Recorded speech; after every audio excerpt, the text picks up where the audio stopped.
Thank you. Like Shauna mentioned, my name is Jeff Allerson and I work at the New Ulm Medical Center's Occupational Health and Wellness Department. Today I'll be talking about nutrition, pretty generic topic, but I encompass a lot of different things within this presentation. Just some simple tips that you can take home with you. Some of it might be some common knowledge to some of you, but it's nice to just get a refresher and just kind of go over some of this material. So today's menu, I'll be talking about nutrition and our health. So just a quick recap. So in 2015, the city of New Ulm did a biometric screening. You had roughly 50 people participate in that. So I'll run over those results and do a quick comparison of when you did your previous one, which is in 2011. Portion control, just some real quick tips. Those of you that did attend my portion distortion presentation months ago, some of the stuff will be new to you, but it's good information to revisit. You are what you eat and drink, so we'll talk about calories and sugars that you consume with your beverages that you might often not think about, like you do when you eat something. And then general nutrition tips when you're going out to eat, going to fast food restaurants, what choices can you make if that's really the only option for you to make. And then sitting at work, so if you sit a lot at work or at home, just some general easy tips that you can take home with you to kind of burn some calories throughout the day. Just to kind of ease that burden a little bit. All right, so again, these are things that we found from your screening, but again, take it with a grain of salt because only 50 people did the last screening, whereas in 2011, roughly over 100 people did it. So the number one issue for the City of New Ulm employees was a high BMI. Okay, so 72% of all employees had a high BMI. So they are either overweight or obese. And in 2011, 66%. So that's a pretty significant jump from 2011 to 2015 in that BMI category. But again, the survey results, there was not a lot of people. But anyway, that's kind of a big jump, and 72% is a big number. But again, it's kind of the most common thing that you'll see here in the US, the obesity epidemic. It's becoming more of a reality every day. So what is a BMI? Basically, it's your body mass index, but basically it just calculates your height and your weight and determines whether you're at a healthy weight for your body size. Okay, it's not the most scientific reading in the world, but it's a very quick, easy assessment that you can do to determine your healthy body weight. Like I mentioned in the previous group, if you're like a bodybuilder or have a lot of muscle mass, a BMI won't work very well for you because you will weigh a lot because muscle weighs more than fat. It's more dense, so it won't give you an accurate reading for your BMI if you have a lot of muscle mass. Some risk associated with elevated BMI, I'm sure we're all aware of these things. Diabetes, okay, your body isn't working efficiently enough to take care of that glucose. Joint problems, a lot of extra weight on your body obviously takes a toll on your joints if your body can't handle that extra weight, added stress to your body. High blood pressure, again, putting a lot of stress on your internal organs. Body can't work as efficient. Heart attack, stroke, sleep issues are associated with a high BMI. Anyone know why you may have sleep issues with a high BMI? You have your classic sleep apnea. So if you have a lot of extra weight around your throat when you're sleeping, it'll close off your airway. And then you'll have periodic times that you don't breathe throughout the night. So a lot of people go on CPAP machines when they are overweight or have any sort of sleeping issues, and CPAPs make a huge difference for most people that do get them. And then also, people that are sleep deprived have lower levels of leptin, which is a hormone that suppresses your appetite. So the more sleep you have, the more leptin you'll have, and the more your appetite will be suppressed. So getting adequate sleep will help curb your appetite throughout the day. So that's very important. Sleep has many, many benefits, and that's just one of them to help maintain your weight through that leptin hormone. Elevated BMI, so some quick recommendations. Probably the easiest thing you can do besides just simple getting some exercise is portion control. It doesn't take a lot of effort on your part. All you have to do is eat less. Okay? It's a simple concept. You just have to have the mental willpower to do so. And I'll kind of go through some quick tips of how you can do that later on in the presentation. Choosing healthy snacks. So have healthy snacks available to you, readily accessible throughout the day. Have them at your desk, have them in your work truck, just so when you are hungry, you can grab them. Curb your appetite a little bit, so once lunch or dinner rolls around, you're not just, engulfing everything that's in your path, like I sometimes do when I get home from work. So just having those things available, especially things that are high in fiber, so your granolas, things like that. Fiber reduces your appetite. It makes you feel fuller without eating a lot of it. So fiber is huge to help curb that appetite. Eating breakfast in the morning, again, won't make you feel so hungry at lunchtime. And again, it gets your metabolism rolling a little bit, so you're prepped for the rest of the day. Again, getting plenty of sleep to raise that leptin level, to keep it where it should be at. Get moderate exercise. And again, just simply being accountable for the food choices that you do make throughout the day. Okay. So the number 2 issue was elevated LDL. So 32% of the participants in 2015 had an elevated or moderate to high risk of LDL, and in 2011 it was 20%, so it jumped 12% in those years, but again, the participant size. But again, that is a pretty large jump in the moderate to high risk for LDL. The range you want to be at for LDL, if you've had a recent screening, physical, blood work done, is right around or equal to 130. So that's kind of the low risk level. So if you take that number home, look what you've had for your physical. LDL is just a low density lipoprotein, so it's the cholesterol that you don't want. So it's the bad cholesterol. It's the cholesterol that sticks to the arteries in your heart, throughout your body. So the cholesterol that you do want is the HDL. This is what actually will carry the LDL to the liver, process it, and get rid of it through the body, out of the body. So again, you want the HDL, the high density. You do not want the LDL. Okay, and the LDL comes with a lot of your saturated fats, your red meats, things like that. Risks associated with LDL, again, all the things that you would think of. Increased risk for heart disease, stroke, high blood pressure, obesity, hardening of the arteries. So again, LDL, not so good. Some recommendations. Number 1, if you are a smoker and you already have high LDL levels, smoking makes it stick to the artery walls more efficiently, a lot more quickly. So that's why it's a bad combination if you have high cholesterol and if you're a smoker. It greatly increases your chance of having heart disease, heart attack. So it makes it stick to the walls much more efficiently. Increased fiber in the diet. So again, fiber can actually help break down and take cholesterol, grab it, bring it to the liver, and help process it again. So having fiber in your diet can lower your risk of high cholesterol. Getting your fruits and veggies in for the day is also critical.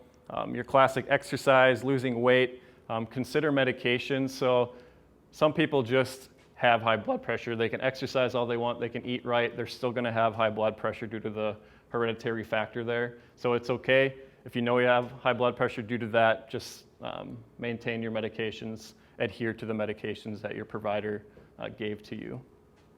Avoid saturated fat. Again, those are your animal meats, things of that nature that are very high in saturated fat.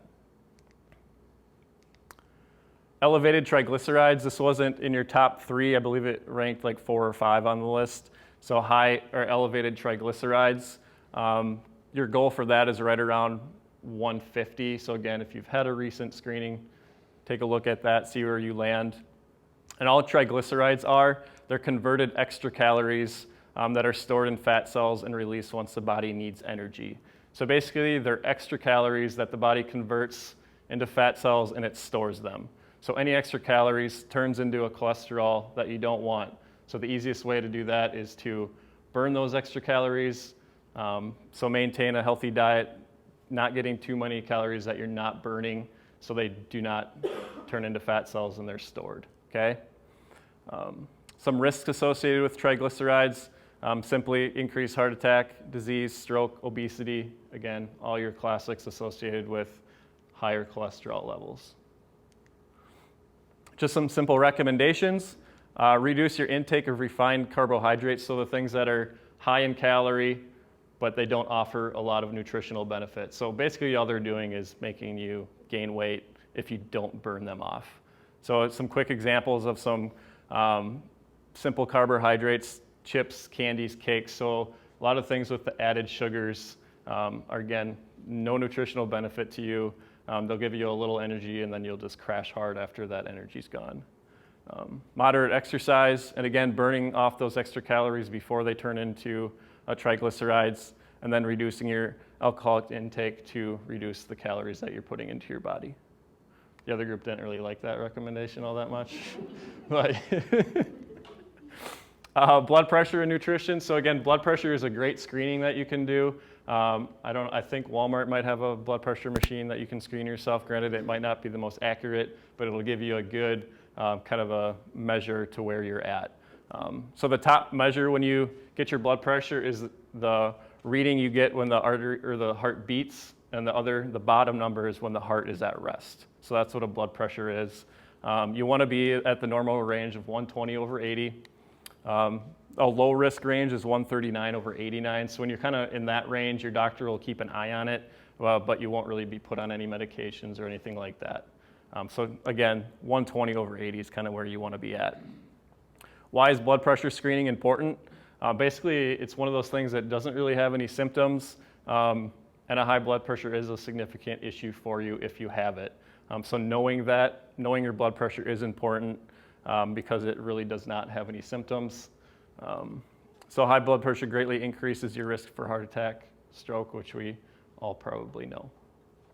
How to lower your blood pressure? Easy thing to do, just reduce your sodium intake. So again, sodium holds on to the excess body or the water in your system, so it makes the heart work harder to pump that blood throughout your body. So that's a reason why you want to reduce your sodium intake, so your heart doesn't have to work so hard to pump that blood. Go on medications if it's recommended by your provider.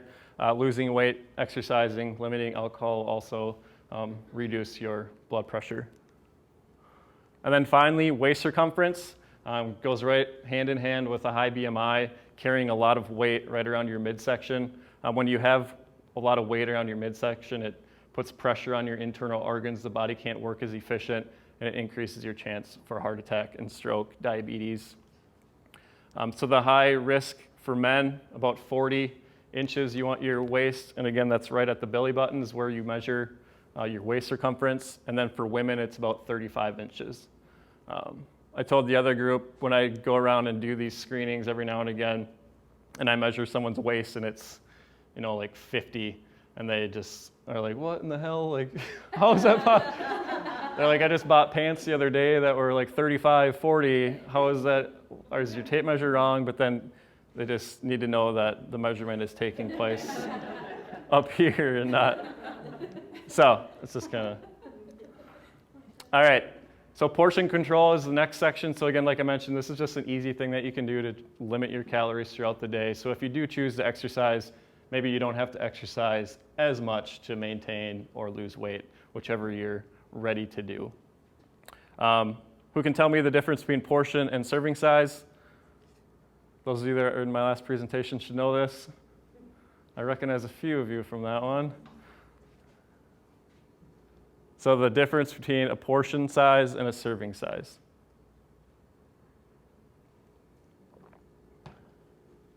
Shauna, you know the answer? You know the answer. Portion is what you take, what you eat. Serving is what you should take. Yeah, that's a good way of looking at it. So essentially, a portion size is what you eat and what you just eat. It doesn't matter whether how much you should eat or not, you just eat it. Whereas a serving size is the size or what you should eat. So it's basically a more measured out amount. So if you look at the nutrition label of something, it's serving size 1, you eat that amount rather than 5 of those servings. An example I like to give, if you went to a restaurant and ate like a 12-ounce steak, you had 1 portion of steak, but in reality you had about 4 servings of protein. So, all right, so the cost of extra calories. So if you consume an extra 100 calories per day over an entire year, you'll gain approximately 10 pounds. Okay, so 100 extra calories per day will lead to approximately 10 pounds every year. So when you're thinking about each day, I'll have this extra snack, it's not really going to hurt me today, or I'll have this the next day and consume a couple extra things. Right away, it won't affect you. You won't really notice it, but over time, that can lead up to you if you're not burning off those extra calories. But then you flip it around. If you consume 100 less calories per day, you can lose 10 pounds per year. And again, losing 10 pounds a year is a great accomplishment for anybody. So, and that's where portion control can easily make up for that 100 extra calories. So again, it's just a balancing act of calories in, calories out. 1 pound of fat is about 3,500 calories. So if you just burn 500 more calories per day for a week, you'll lose a pound. And that'll be good weight loss, not just water weight, if you just don't consume as many calories, okay? And losing 1 pound a week is healthy to do, but it's not ideal for everybody, and I wouldn't recommend people do that, but it is achievable. So this is just, I have two common foods. So one is from 20 years ago, the one on the left is 20 years ago, and the one on the right is today's standard. So how the portions have increased from 20 years ago till today. 20 years ago, the average French fry portion was about 10 to 15 French fries. And now today it's, the sky's the limit for the most part.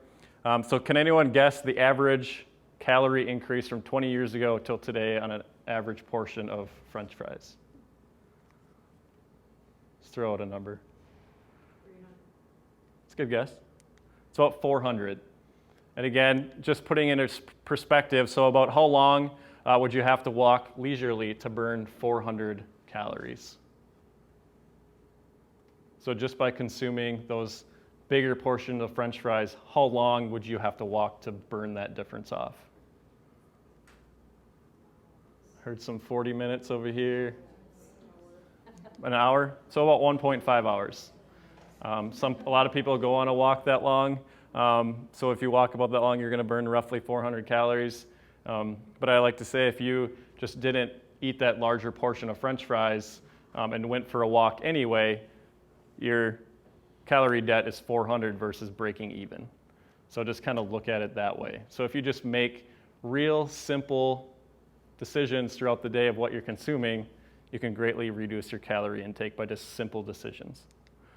So a slice of pizza 20 years ago till today, average calorie difference, and again, this can vary greatly depending on what you put on it, but just generally, it's about 350, okay? And then don't want to talk about winter, but how long would you have to shovel snow to burn 350 calories?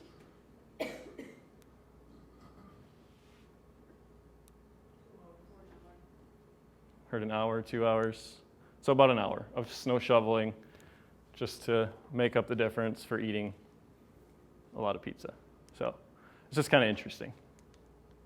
All right, so quick portion control tips. So again, not all foods are created equal. So all these plates equal 200 calories. So it has different foods on it, and all those foods equal 200 calories. So you can immediately pinpoint which are the healthier foods or which are the foods that are more densely packed full of calories.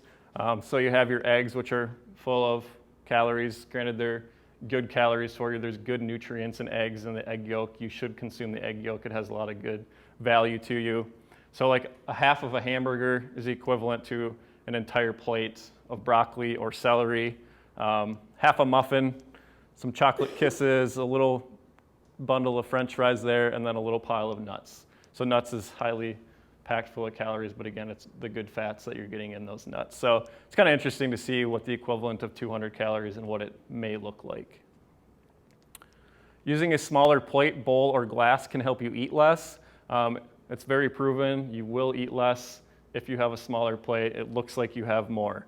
So if you look at this plate compared to this one, this plate looks like it has a lot more food on it just by simply looking at it. So your mind plays a huge role in your appetite. So if you're looking at something pleasing, you're going to want to consume it. And if it's that small plate full of food, you're thinking you're going to get a lot, okay?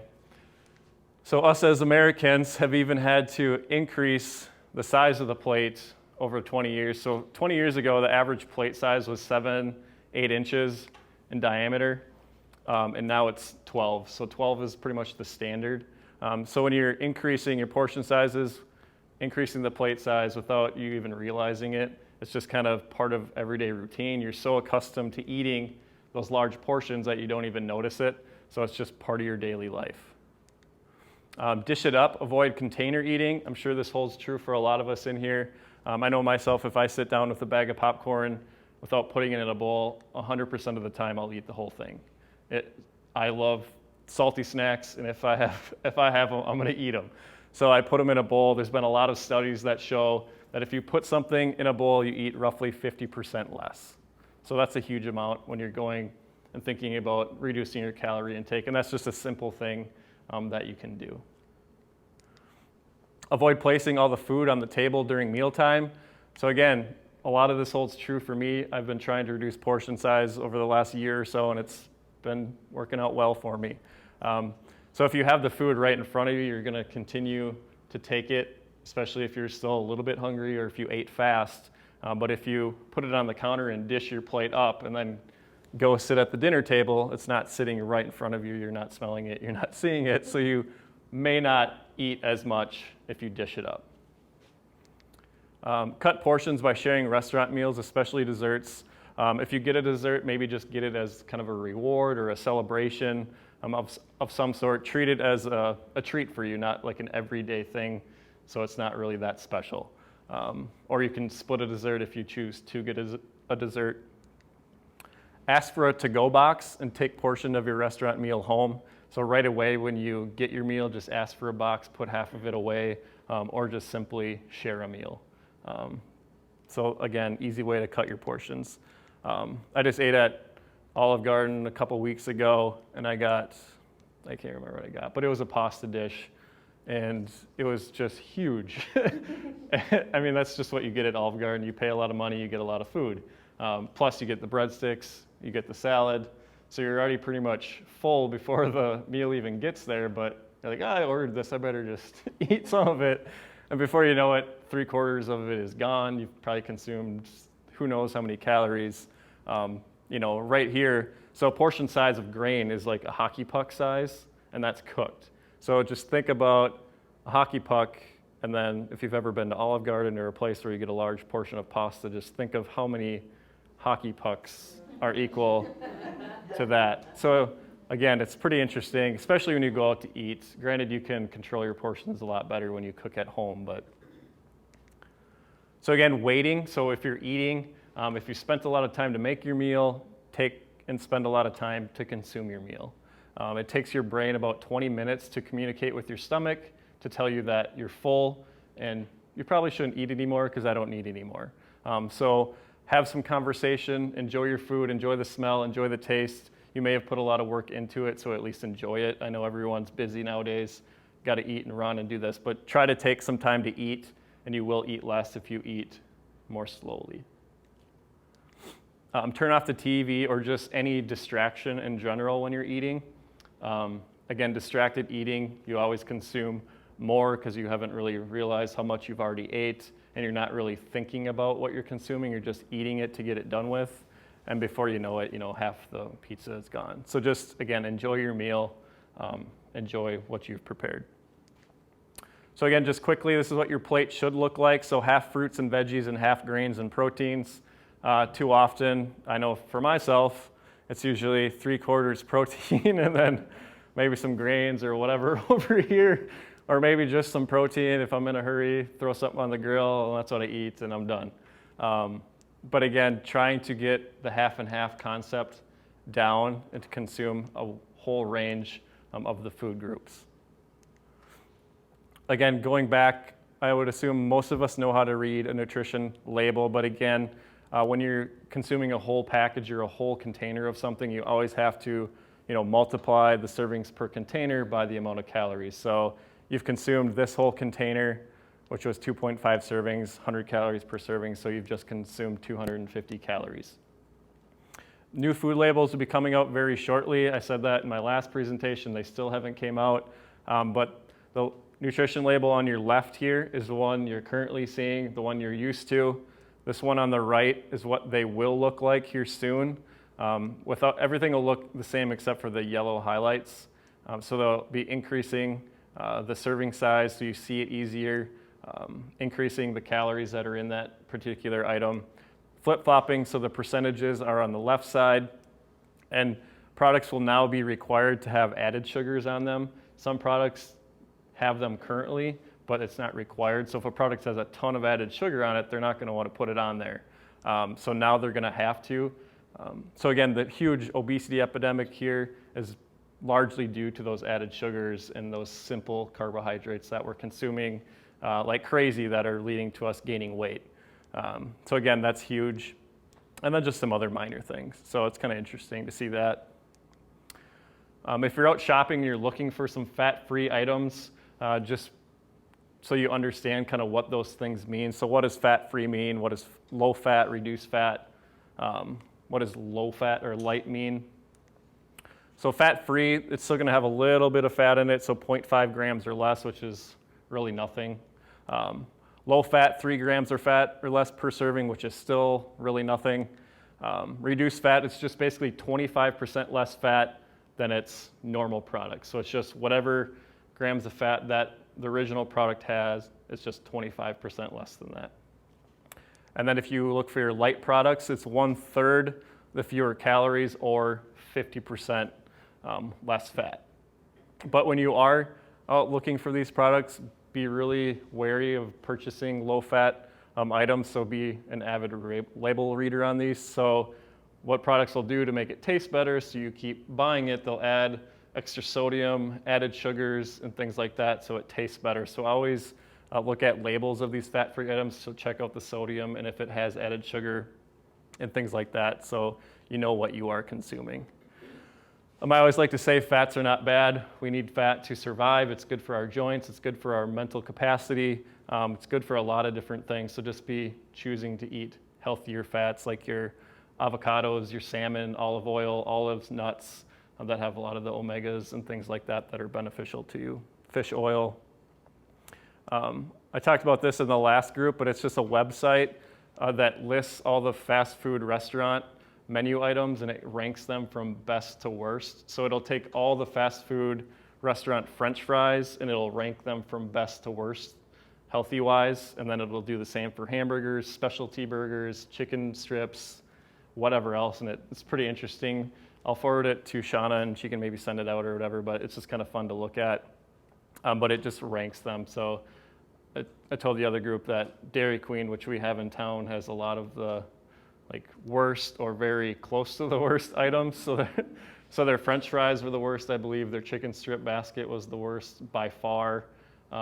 Crazy high in sodium and grams of fat. So if you're looking to reduce your sodium intake, do not eat the chicken strips at Dairy Queen, although they are very good.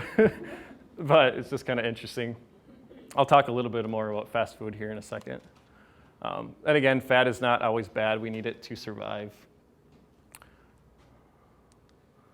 So you are what you eat and drink. And again, I did this quick little demonstration in my previous presentation. So those of you that were at that, you can kind of just, hang out. But otherwise, so when we think about when we consume things, it's always what we're eating. It's never really conscious of what we're drinking throughout the day. I know plenty of people that'll drink, 10 Diet Cokes throughout the day or have, an energy drink, a couple energy drinks, this and that and the other throughout the day, without really realizing that's where a lot of their calories and a lot of their added sugars and things that aren't so good for them are coming from. So they could be eating a great diet, but then they're consuming a lot of these things that are just basically counteracting it. So there'll never be a better drink than water. So again, it's free of calories, free of sodium, all good stuff. And again, if you get tired of drinking water, if you need some sort of flavor, there's a lot of good carbonated waters out there that are good. That do have some flavor. So if you just like the carbonation, there's options out there for you that replace soda. Put lemons, limes, whatever in it to make it taste a little bit better. There's those little packets you can pour in. But so again, added sugars. They do not naturally occur in that product. They're added in there to make it taste better. Okay. Some things that you may see on a food label that indicate you that there's added sugar in there: fructose, glucose, maltose, dextrose, high fructose corn syrup is a very common one. So things like that, just kind of look out for. So again, they lead to poor nutrition, quick weight gain, increased triglycerides if you don't burn those extra calories off, and then tooth decay. All right, so this list I'm going to show you, I pulled a couple different drinks from common places, restaurants, different products that are from a list called the 20 Worst Drinks in America. So I just grabbed a few more local or common ones that you might see. So the first one is the triple thick chocolate shake. So when I show you the drink, and then I'll show you a food item after that. So if you drink that item, it's the equivalent of eating this. So if you drank a triple chocolate shake from McDonald's, it would be the equivalent of eating 13 hot apple pies from McDonald's. But again, most of us, I know myself, I would go to McDonald's and I would get a shake and drink the whole thing and be like, all right, that was good, whatever. But I wouldn't go to McDonald's and get 13 apple pies, eat them all, and be like, oh, that was good. I'd probably be throwing up. Granted, I do love those, but I'm not going to eat 13 of them. Arizona kiwi strawberries, again, you'll see these in a lot of the gas stations. They're like 99 cents. They're very convenient. I used to drink them quite often back in the day. I haven't had one for a while. But if you drink one of those, it's the equivalent of eating 7 bowls of Fruit Loops. Fruit Loops, very high in sugar. And then a Sunkist, just like I have over there. If you drank a 20-ounce Sunkist, it has the same sugar equivalent of 6 Breyers ice cream sandwiches. And again, you'll sit down and eat one, maybe 2, maybe 3 if you're really, but you're not ever going to eat 6. So, but you're going to sit down and drink a Sunkist like no problem. Rockstar energy drink, again, very, very common. I've been to multiple places where people said they've drank a couple of those every single day. And just imagine all the added sugar, extra calories, and they wonder why they're gaining weight. But again, you drink one of those, it's the equivalent of eating 6 Krispy Kreme donuts.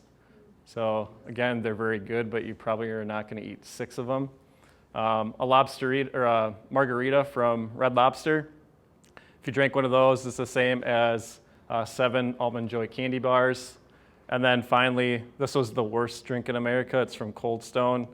It has over 2,000 calories, and it would be like eating 30 Chips Ahoy cookies. I don't know how many come in a pack, but it's probably like the whole thing. I don't know. I've never had anyone ever had that one before, but I'm just waiting for the day. I might have to just go see what it's all about. But I just want to see it, you know. So reducing your sugar consumption, again, will lead to reduction in calories, things like that. So your recommendation by the American Heart is roughly 9.5 teaspoons of added sugar per day. And again, that's added sugar, not the stuff that naturally occurs like in fruit and things like that. So the average adult in the US consumes 22 teaspoons per day, and the average child consumes 32 teaspoons per day. So that's just crazy high. And again, huge reason why there is an epidemic here in the US for childhood obesity. And again, it's due to the added sugar that has 0 nutritional benefit to that child. So again, just some quick general tips for eating healthier, just some real simple things that you can consider. Doesn't take a lot of effort. It's just basically based on choices. So what can you do? Just meal planning. If you take your meal to work every day, or if you go out to eat for work, if you're driving around and you quickly go get something. So just plan ahead for the week, know what you're going to be eating, keep it simple, save more complex meals for when you're at home or on the weekends. Shop, get your meal plan ready to go so you have the supplies for the week.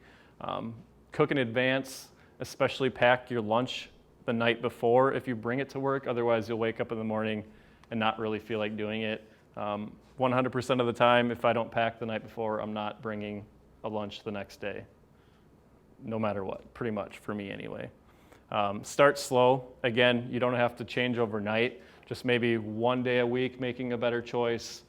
Turn that into 2, turn that into 3, and then soon enough it's going to be second nature to you, and you'll just be wondering why I haven't been doing this before. So not all foods are created equal. So again, this is kind of important to realize. I think most of us understand that, you know, a salad can quickly turn into an unhealthy salad if you put the wrong things on it. So if you think you're doing things right by eating a salad like this, Think again. Granted, it's good intentions. I like that, but again, I'm not going to say I'd never eat one of these because they're delicious, but they're not good for you. I generally try to eat a salad for lunch. We have at the medical center we have a cafeteria. It's just by weights, so it's really cheap. It's almost more expensive for me to bring my own salad in, so I try to eat a salad for lunch, and then I'll go home and eat some more unhealthier things, I'm going to say, but I still, it's all moderation, and it evens out throughout the day, my calorie intake. So the salad on the right has 145 calories. They used light ranch dressing. Again, light has how much percentage less than the original version? 50, nice. Yes, we're learning. All right, so again, less calories there. 6 grams of fat, which is not a lot. So if you went and had the taco salad, you went out for lunch, I'm gonna get a salad, I'm gonna be doing good today. That has 860 calories and 46 grams of fat, which is almost your daily limit of fat grams. So again, not all foods are created equal. Moderation. All right, so let's say it's whatever, you drink pop every day for lunch or whatever, it's your choice, that's fine. But if you're drinking a 20-ounce pop every single day, maybe try to bump it down to a can.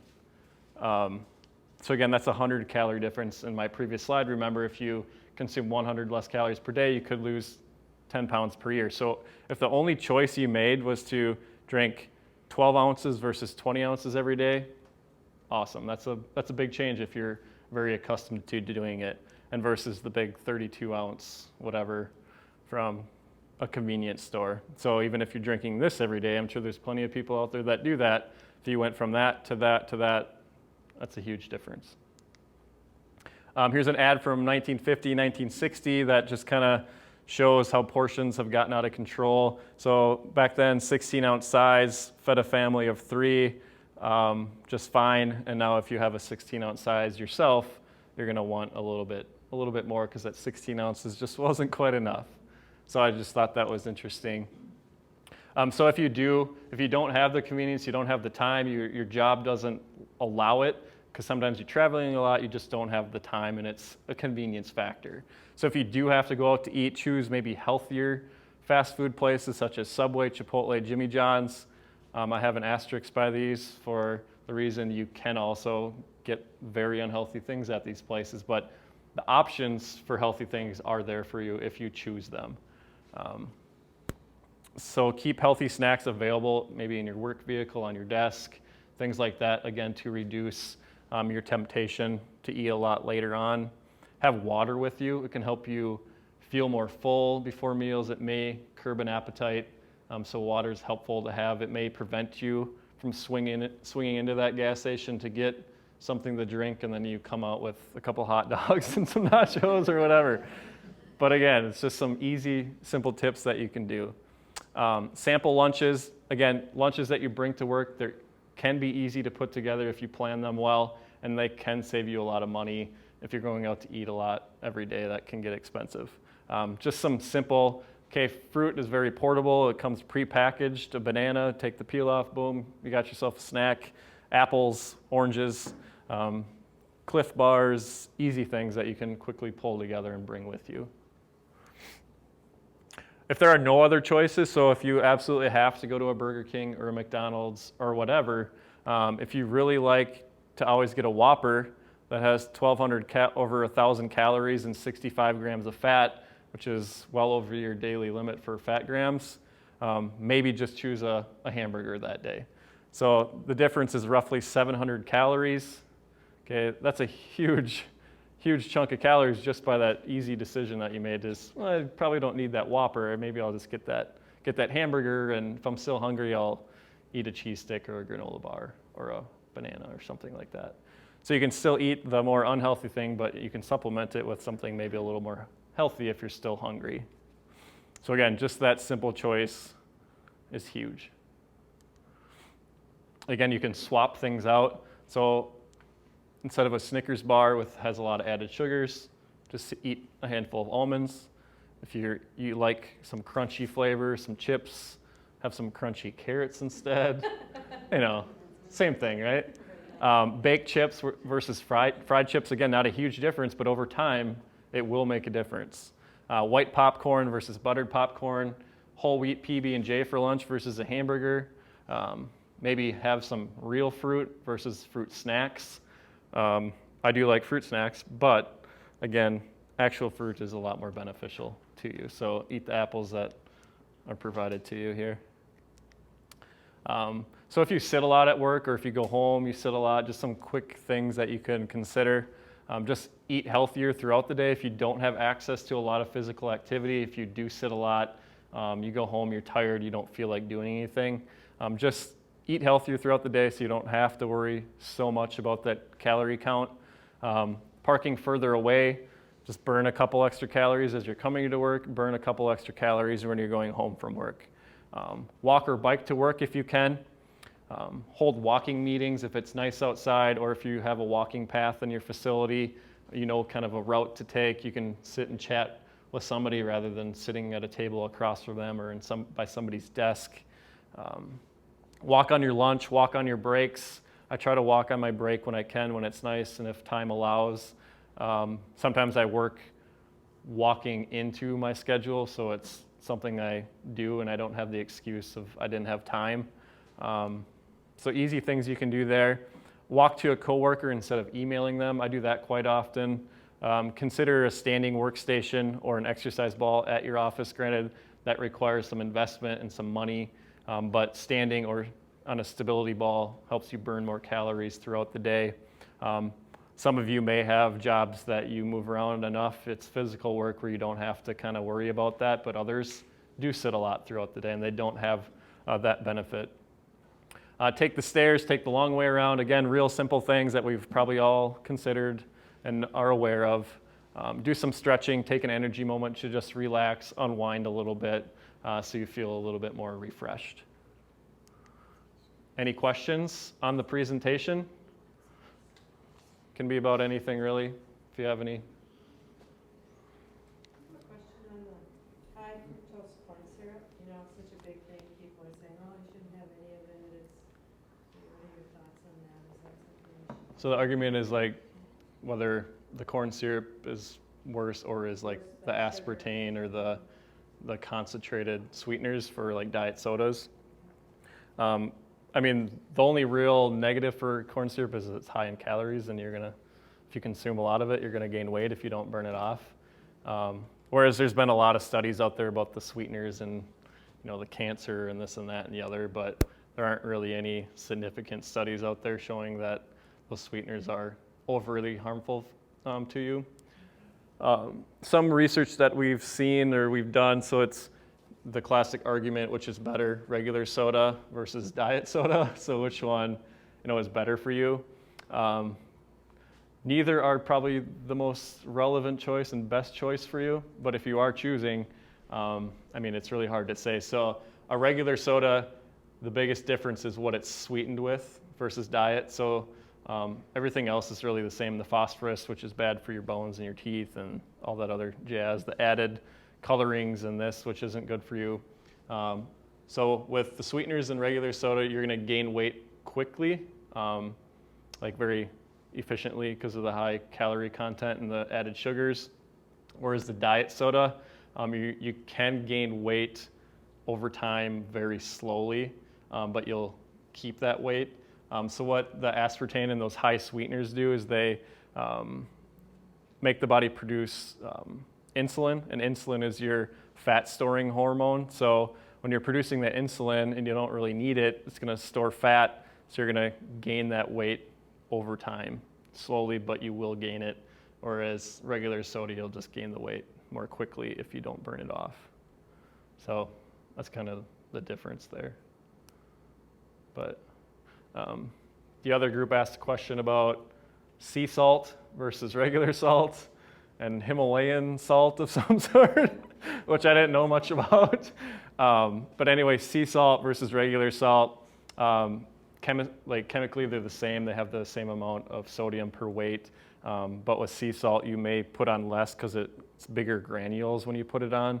Another tiny added benefit to sea salt is that it's less refined, so it still has some of its natural minerals like phosphorus, calcium, things like that, but it's trace.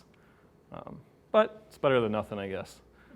So if you ultimately had to choose, maybe choose sea salt. So any other questions that you may have? Otherwise, you can feel free to ask me questions at any time. Over here, I just have a couple different things, so feel free to take any sheet of paper you have. Some of it relates to what I talked about, so browse through that, grab whatever you would like. This sugar display here just shows how much added sugar is in all these different drinks. So this is the actual amount of added sugar in a Mountain Dew. So if you drank a Mountain Dew, this is like how much sugar that you would be consuming. And it's, I think, 19 teaspoons. And this one's pretty significant. So this Rockstar, so this is 16 ounces. And I mean, you can look at it when you come over here, but I mean, that's a lot of sugar for 16 ounces. So come take a look at this stuff. There's a couple different drinks up here. When I talked about the BMI, so this is 5 pounds of fat versus 5 pounds of muscle. So again, the densities and what it looks like is significantly different. So, I mean, most of us would rather have this over here versus that. I mean, I know I do. And then over here is just some sodium. I talked about reducing your blood pressure, reducing sodium, and limiting to the milligrams of sodium, and you don't really know what that looks like or what that equivalates to. So if you've had any heart issues in the past, or if you have elevated blood pressure, it's recommended that you keep your sodium intake to roughly 1,500 milligrams, and that comes out to about 3/4 of a teaspoon, and that's that amount, so it's not a lot. And this combines both the naturally occurring sodium and the stuff that you add on to it. So again, sodium, there's not, doesn't take much. And then if you haven't had any heart issues, you have low blood pressure, it's about 2,300 milligrams, and that's about 1 teaspoon. So, and then the average American consumes 3,400 milligrams, and that's about 1.5 teaspoons. So it's still, I mean, doesn't look like a lot, but it's a lot. Any other questions? Otherwise, that's all I got. Thanks for listening.